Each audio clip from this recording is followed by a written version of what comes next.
Okay, turn it up.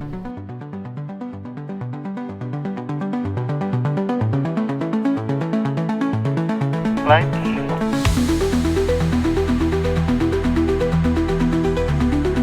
Stage is set. All speakers ready? Sound recording. Camera roll. We're going live in 3, 2.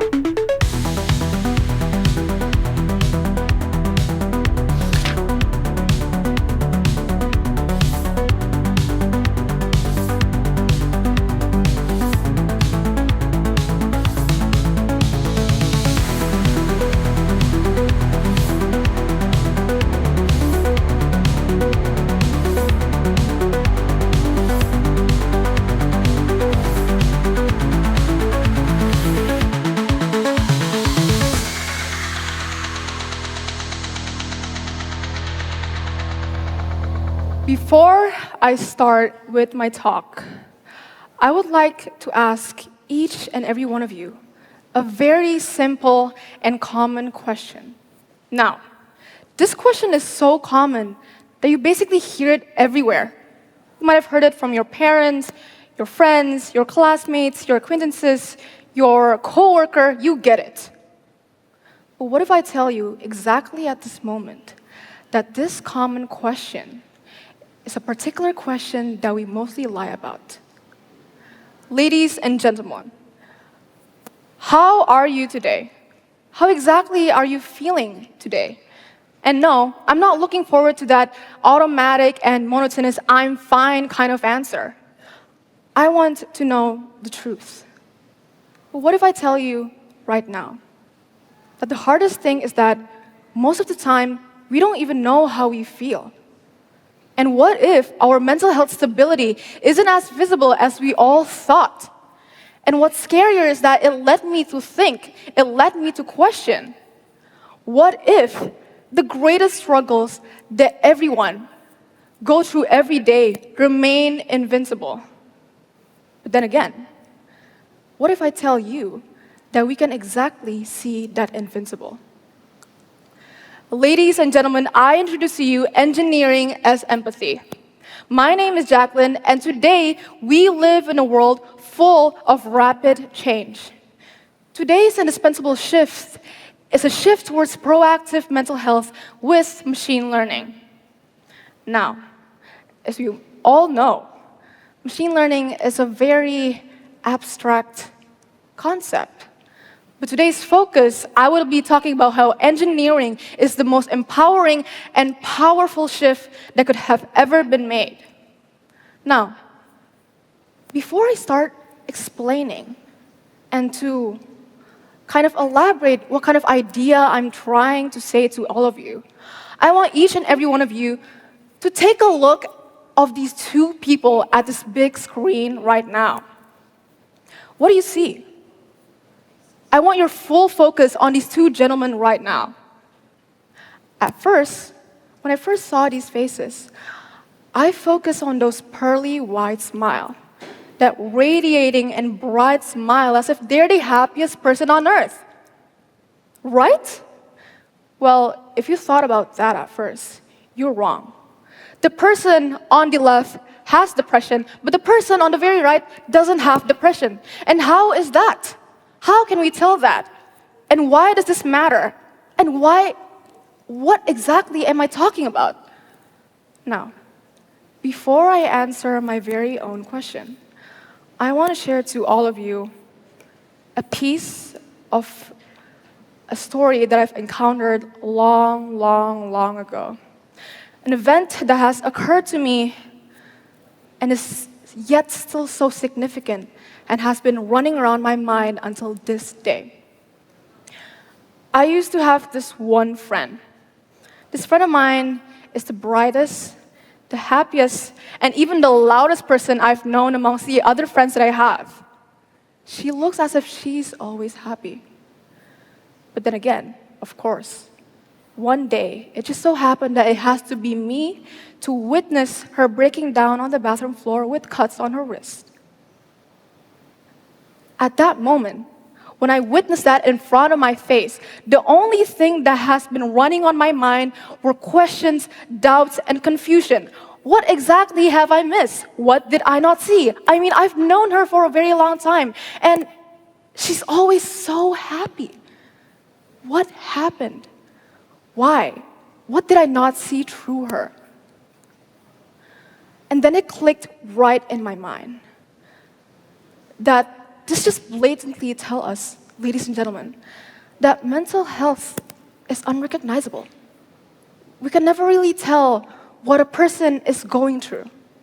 Linking it back into this fine gentleman right over here. He might have seen as if he's the happiest person on earth, right? But we can't just predict that. We can't just merely predict someone else's mental health stability from their facial expression, because that does not matter at all. Because what matters the most is what's been happening inside their mind. Take a look at the people around you. They might present themselves as if they're fine, as if they're okay, but you don't know that. Because what matters the most is the battle that they are fighting right inside of their mind alone. And unfortunately, ladies and gentlemen, this kind of story, this kind of scenario, this kind of case doesn't just happen to one or two people. 720,000 to 740,000. What exactly does this range of numbers tell us? And why am I presenting it at this really big screen at school in front of these audiences? As much as I wish that this big amount of number is the amount of money allowances that I get from my parents and the amount of money that I have in my bank account, sadly it's not. According to World Health Organization, 720,000 to 740,000 is exactly the amount of attempted suicides and the deaths that has been happening to people due to these attempted suicide. And what exactly does that tell us? These numbers aren't just merely numbers. These numbers represent a story, a battle, and a life that we have lost from this big amount of number. And I want to illustrate that concept more further. Please take a look at this piece of paper right now. What do you see? It's just a normal piece of paper. Nothing wrong with it, right? Until it's not. What exactly happened? I've torn it apart. You tried to fix it. You tried to make it go back together, but you can't because it's gone. You can't do anything about it because it's been torn apart. And when it's been torn apart, it is permanently gone. Just exactly like the amount of lives that has been taken away from us because we were way too late. We were way too late to make a solution. This isn't just about numbers, and this isn't just about a piece of paper. It's not just that. It's about the battle that people have to go through, the story of someone else's, a very unfortunate story that have taken away their lives away from us. And why exactly is this important to us? Why does this matter? Well, if the amount of attempted suicides haven't scared you enough, what if I tell you at this exact moment, at this exact place, this Martha Hall, that maybe one or two people are experiencing the same exact problem that I'm currently talking about right now? It could be anyone. It could be me. It could be all of you. It could be someone else's in the audiences. Take a look at your left. Take a look at your right. They might be those people that are currently struggling, but we would never know that. We won't ever know. According to statistics, 1 in every 4 people are bound to have mental health illness. And due to stigma and silence, those people can't reach out for help, and they've only realized once it has been so overwhelming. And this is exactly the problem that our generation is facing. This is exactly the problem that has been going on for decades, for years, for months, for days, for weeks, and yet we don't have a solution for that? We are in need of an indispensable shift. We are in need of an urgent, indispensable shift where it doesn't take long for us to help other people, where it takes earlier to address mental health awareness. We need that indispensable shift to exist somehow. Someone needs to do it, right? So what exactly did I do? What did I do to represent this problem and to solve this problem? I mean, at the moment, I'm just a teenager. I'm just a high schooler who goes to school here. And at that moment, I'm just 16. What can I do? But the problem is just way too urgent to ignore that I need to make this indispensable shift exist. Then I look back. I have this one passion of mine, engineering. And today, I'll be talking how I've converted engineering to that indispensable shift that is needed. It goes back to grade 10, personal project celebration. At that moment, at this picture that you are witnessing right now, is when that indispensable shift has occurred. My plan was to make a machine learning model not to predict the stock market, not to classify images, and definitely not to predict the weather the next day.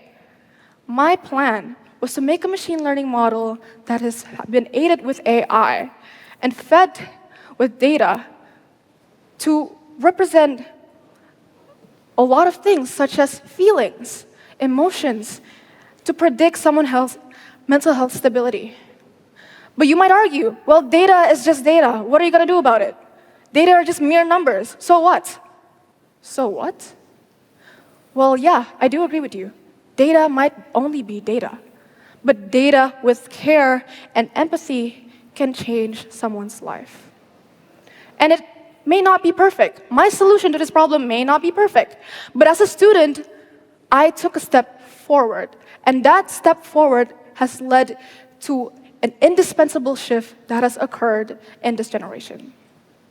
So, as you may all know, machine learning, whenever you hear the word machine learning or AI, it might have been deemed as cold or hard or distant. And whenever I say the word machine learning or AI, it might be these three images that you see on the screen. Whenever I say it, you might think, oh, coding, programming, software, hardware, cables, robots, and possibly a threat towards the society because it somehow works to replace humans, or in this case, therapists. But it's never a change, or it's never a solution to us. And why is that? But to me, the shift is very clear. A shift that we need. The shift is that we must move on from seeing machine learning as something cold and distant, but rather as a solution and a step forward for a better future. As you all know, every change that has been happening in this world, in this universe, didn't start with fear. It starts with your choice. It starts with choice. And as Martin Luther King Jr. said, our lives begins to end the day we become silent about things that matters. And what are those things that matters? The things that matters are your mental health, engineering as empathy. But what matters the most is what are you going to do? So ladies and gentlemen, I leave you with this one big question. What exactly are you going to do after listening to me? Now, let's face it. This talk isn't just about engineering, but it is about your choice and your action. So pick a side. Whether you want to make mental health remain invisible or to get up, choose the tools beside you and make a change.